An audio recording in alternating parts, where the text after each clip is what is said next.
on Goblin Reddit. Today's story is My daughter abandoned her own baby to live a life without responsibilities, and 6 years later she turned up crying with a surprising plan that left her whole family in shock. I need to share a situation that has been weighing on my heart for a long time. It's about my daughter Haley, 26, and my granddaughter Gigi, who is 6. This has been one of the most difficult and emotional experiences I have ever faced in my life. To give you some context, Haley was 19 when she became pregnant with Gigi. She was at university, just starting to discover her identity and her goals. When she told her then-boyfriend about the pregnancy, he completely disappeared. He wasn't ready to be a father and didn't want to have anything to do with the baby or Haley. It was devastating to see her go through that, but Haley was determined.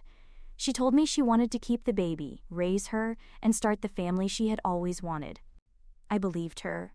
I wanted to believe her. I had lost my husband a few years earlier, but my financial situation was stable. I worked as an accountant and knew I could step in to help. I promised Haley that I would stand by her no matter what. I offered to help with the care of the child so that she could finish her studies and build a future for her and Gigi. She was my daughter and I loved her. In that moment, I thought we could do it together. Gigi was born in the spring of 2018. She was absolutely perfect, healthy, happy, and full of life. At first, Haley seemed to adjust well to motherhood. She was juggling college and caring for Gigi, and I truly believed she would figure it out, but over time, I began to notice small changes in her behavior. When Gigi was about 6 months old, Haley started spending more and more time away from home. She would tell me that she was going to the library to study or that she was working on group projects for college, but her stories didn't add up. I would hear from friends or neighbors that she had been out with her college friends, attending parties, or just hanging out. It was clear that she wasn't prioritizing either school or Gigi. At first, I tried to be understanding. She was still very young, and I knew she had had to mature quickly when she became a mother. I thought she needed some time to feel like herself again, but the late nights turned into prolonged absences, and before I knew it, she hardly ever came home. Haley would show up maybe once or twice a week. Sometimes she would pick up some clean clothes or ask me for money, but that was it. She wasn't there for Gigi. She wasn't there for diaper changes, for sleepless nights, or for celebrating her achievements. She didn't go to the doctor's appointments or face the daily difficulties. I ended up taking care of everything. I was the one who fed Gigi, bathed her, and rocked her to sleep when she cried. I was the one who taught her to walk, who clapped and celebrated when she took her first steps. I was the one who took her to preschool on her first day and stayed with her until she felt safe enough to let go of my hand. Haley, on the other hand, seemed to have lost interest. She wasn't cruel or inconsiderate towards Gigi. She was simply not present. And when she did show up, she felt more like a visitor in our lives than Gigi's mother. She would hold her for a few minutes, take some photos for her social networks, and then leave again. I tried to talk to Haley about this many times. I told her that she could help her get back to her studies or even be more present for Gigi, but she always ignored me or made excuses. It was as if she wanted the title of mother without any of the responsibilities that come with it. By the time Gigi was a toddler, it was clear that I had become her primary caregiver. She turned to me when she needed comfort, when she was sick, or when she wanted to share a funny story. I became her rock, and while I wouldn't trade that bond for the world, it was bittersweet. I wasn't supposed to be in this role. Haley was. Looking back, it's hard not to feel a mixture of emotions. I'm annoyed with Haley for shirking her responsibilities, but I also feel heartbroken for her. She's missed out on so many moments she will never get back, and although I have done everything possible to give Gigi the love and stability she deserves, there is a part of me that wishes Haley had stepped up, not just for Gigi, but for herself. I didn't want to make Haley feel guilty. She was my daughter, and I understood that she was young and still finding her way, but it became increasingly difficult to ignore the situation. I would try to talk to her, and she would get defensive. She would say that she needed to build a future for herself, that she deserved to have a life, and that I should stop judging her, and every time she said that, it felt like a stab in the heart. She wasn't even considering the impact she was having on Gigi. I didn't want to push her away, so I kept quiet, but it wasn't easy. I started to notice that Gigi was calling me Mom instead of Grandma. At first, I tried to correct her, but then I realized that Haley wasn't even around enough to notice.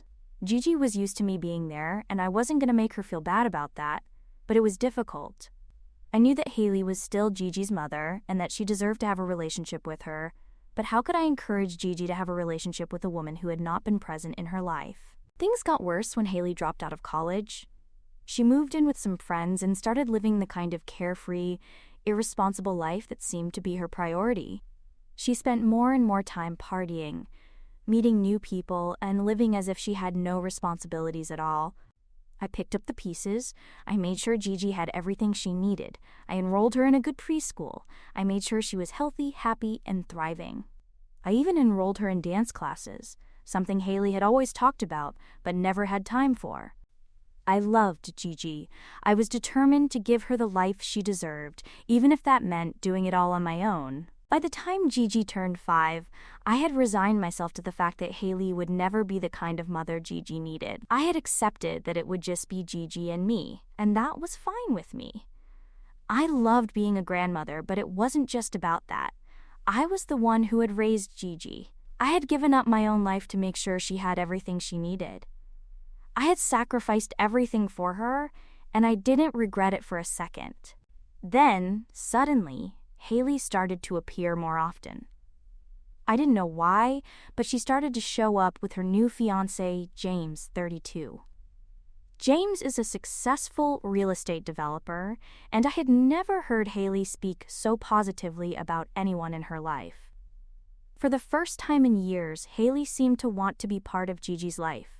She brought gifts for Gigi, she tried to spend time with her, and she acted as if everything was fine. But it wasn't fine. Gigi showed no interest. She kept her distance from Haley, and she couldn't blame her. Gigi didn't know this woman who had suddenly appeared. She had no connection to her, and that's when Haley started to get frustrated. I could see it in her eyes. She tried to get closer to Gigi, but Gigi hid behind me, holding my hand as if I were the only person she trusted. And that hurt Haley, but it didn't make her stop. Instead of acknowledging her years of absence, Haley started to blame me. She said that I was turning Gigi against her, and that I was manipulating her. I tried to stay out of it, but I knew deep down that it wasn't my fault. I wasn't trying to turn Gigi against her. But Gigi wasn't a child who would simply forget everything that had happened. I didn't know Haley as a mother.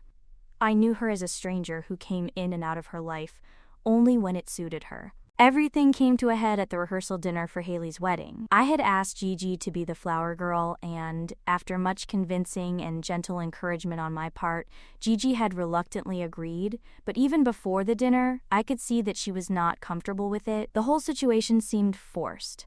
Gigi didn't have the kind of relationship with Haley where this would feel natural or joyful. There wasn't that easy mother-daughter connection you'd expect. Instead, it felt like Gigi was being put on display. Like she was part of some bigger narrative that Haley was trying to create. When the rehearsal dinner began, there was already tension. Gigi stayed close to me, quiet and reserved, which is how she usually is when she's not sure of her surroundings. Then Haley got up to give a speech. At first, it sounded typical. She talked about family, about how important this new chapter in her life was. But as she went on, her tone changed. She started to cry, and before I knew it, she was entering territory I never expected. She talked about how disconnected she felt from Gigi and how difficult it was to feel like a stranger in her own daughter's life. Then she went even further and accused me, right there in front of everyone, of manipulating Gigi against her. She said that I had stolen Gigi's love and taken her place as her mother.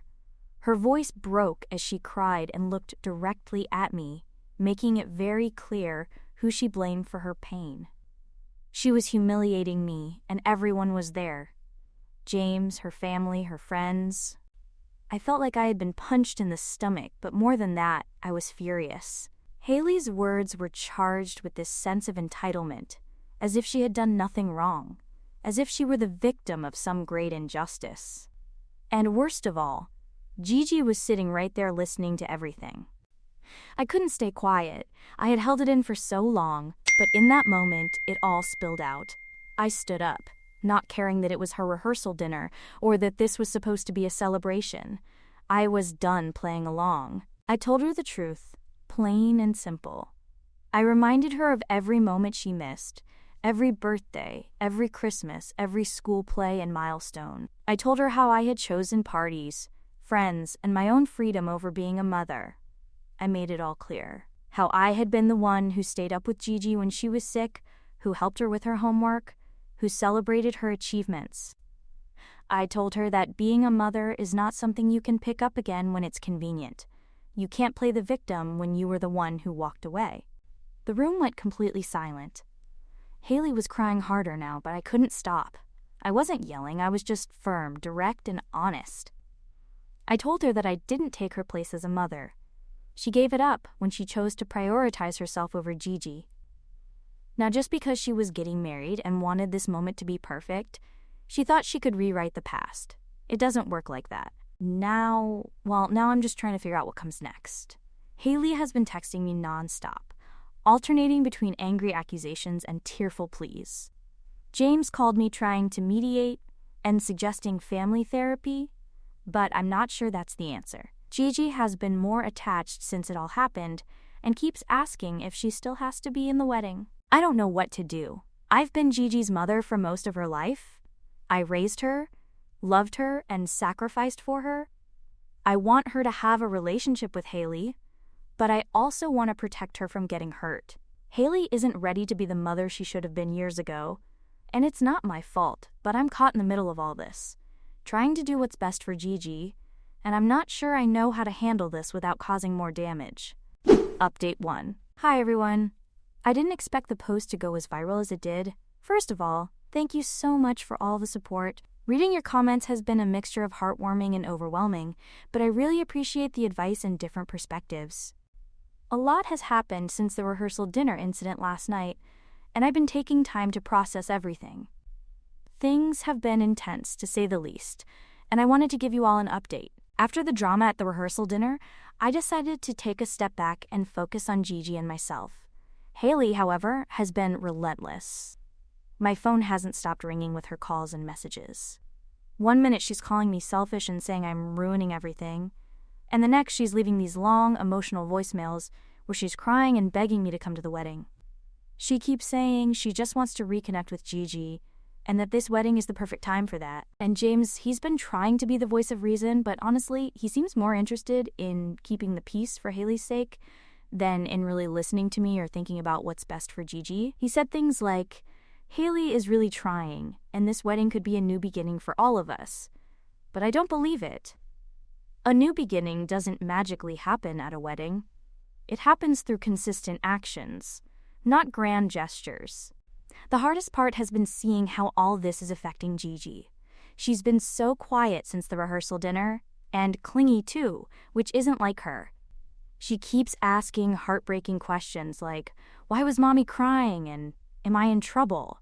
It kills me, because none of this is her fault. And she's carrying too much for a little girl. She should be worrying about what color sprinkles to put on her ice cream, not this mess. A couple of days ago, I sat her down for a chat and told her she didn't have to do anything she didn't want to do, including being the flower girl. She seemed relieved, but also a little sad, which broke my heart even more. Then she said something that left me paralyzed. I don't want to make mommy angry, but I don't want to go to the wedding. It was then that I realized how much the sudden reappearance of Haley and all these expectations have been weighing on her. Haley, meanwhile, keeps turning up the pressure.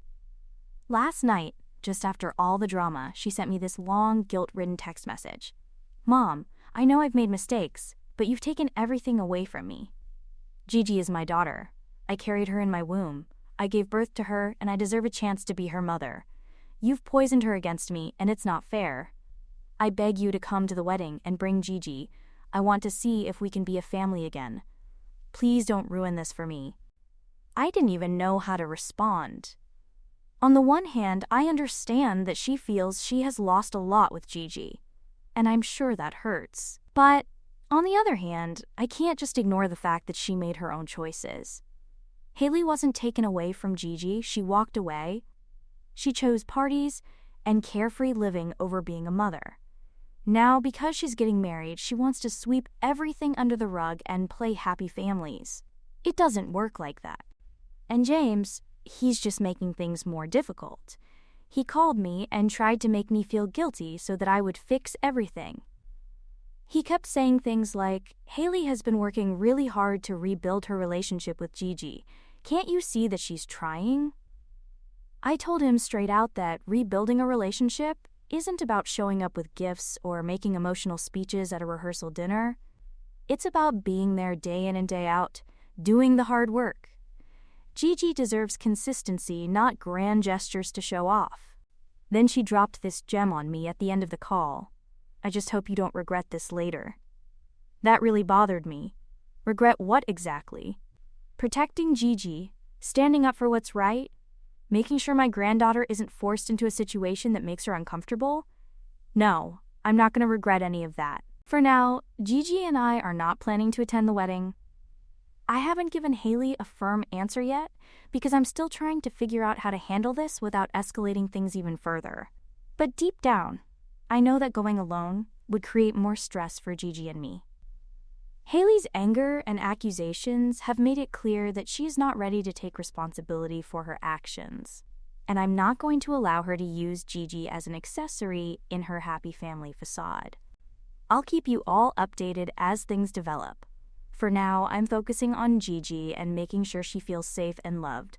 Thanks again for all your support. It means the world to me. Update 2. Hi everyone, I'm back with another update. A lot has happened since my last post, and I'm still trying to take it all in. Get ready, because this is going to be a long one. So the wedding day has come and gone, and as expected, it was a complete disaster. At least for Haley, let me explain. After days of texting and back and forth calls, I finally told Haley that Gigi and I would not be attending the wedding. I kept it simple and straightforward. I said that Gigi wasn't comfortable and that I didn't think it was in her best interest to be there. I also reminded Haley that this wasn't about me trying to hurt her or ruin her big day. It was about protecting Gigi.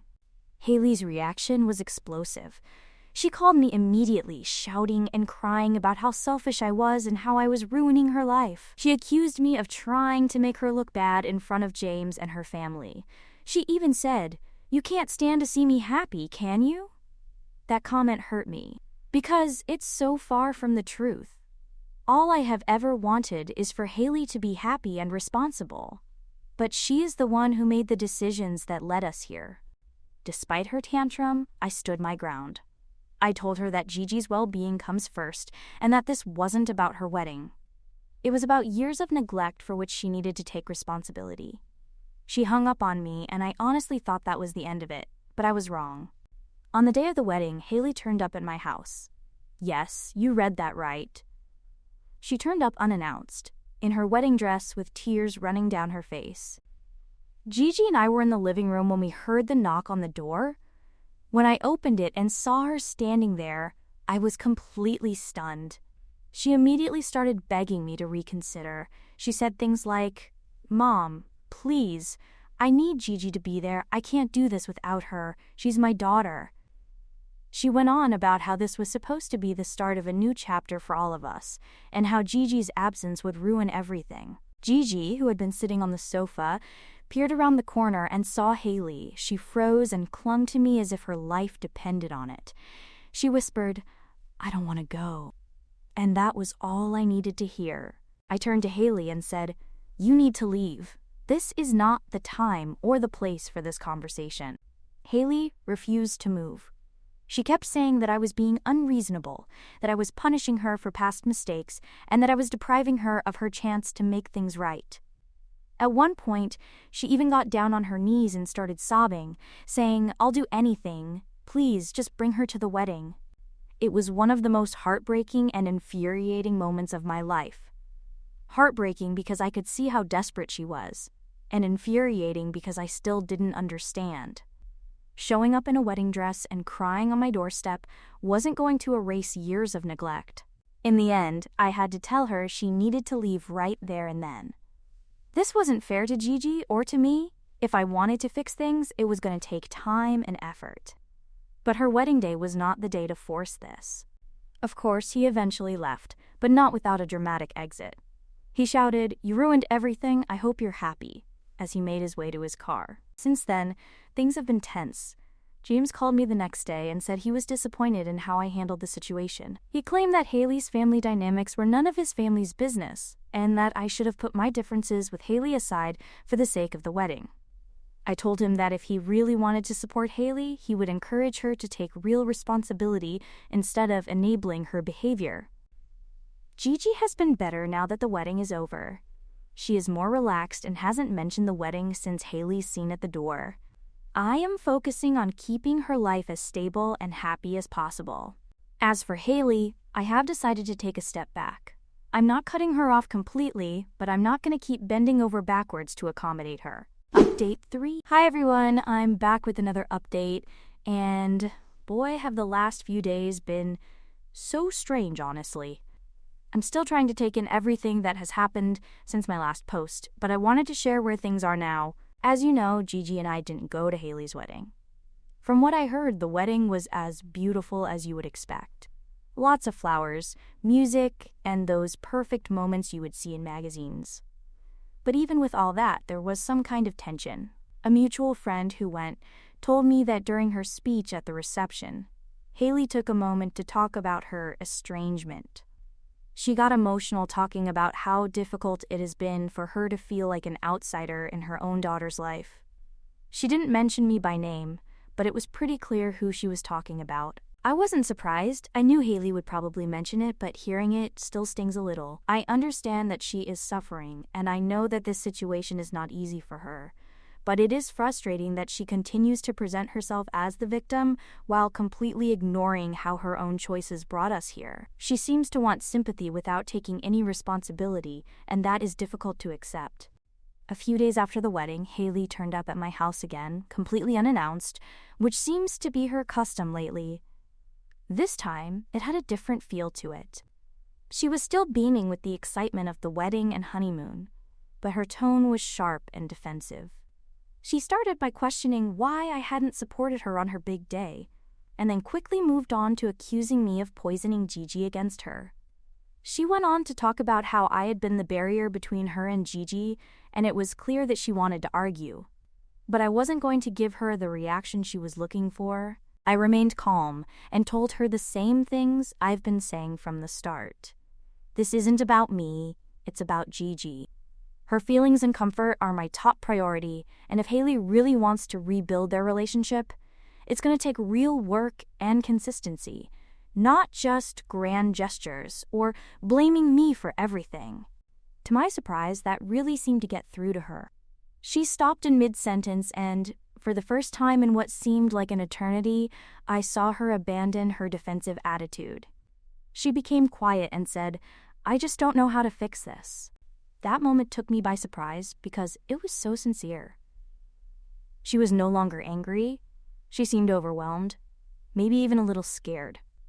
I think she's finally starting to understand that this isn't something she can fix overnight or with one grand gesture. In that moment, I felt a mix of emotions. On the one hand, I was frustrated that it had taken her so long to get here. On the other hand, I could see how vulnerable she was, and that made me feel a little hopeful. I told her that fixing things with Gigi starts with showing up. Not just physically, but emotionally.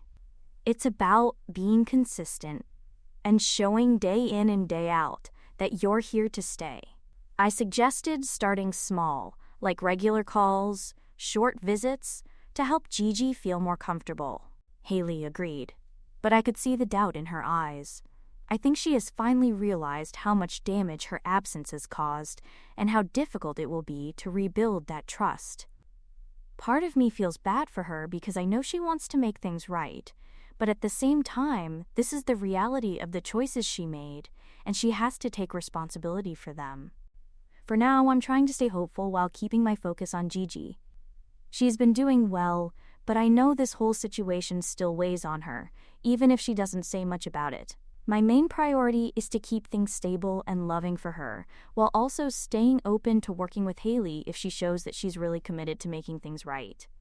I told Haley that the first step in rebuilding her relationship with Gigi is to show up. Not just physically, but emotionally.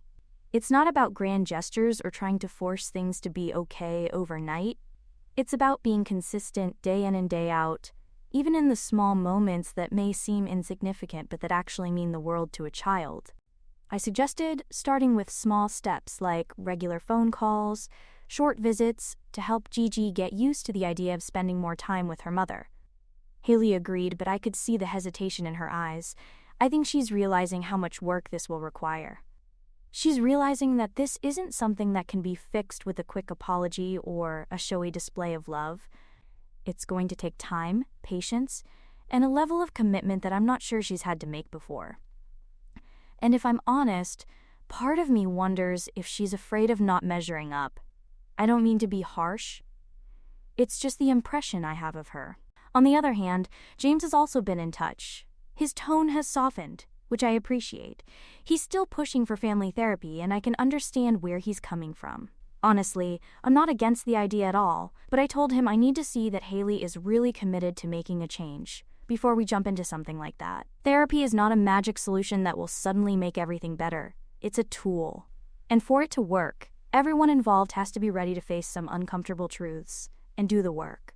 Right now, my focus is on Gigi. She's been doing better lately, she laughs more, plays more, and generally seems lighter. But I know this situation still weighs on her, even if she doesn't talk about it all the time.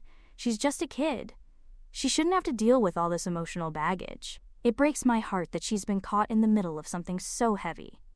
But I'm doing everything I can to make sure she feels safe, loved, and supported. At the same time, I'm holding the door open for Haley. I want them to rebuild their relationship if possible, but I also need to protect Gigi from getting hurt again. It's a delicate balance. Some days it feels like walking a tightrope.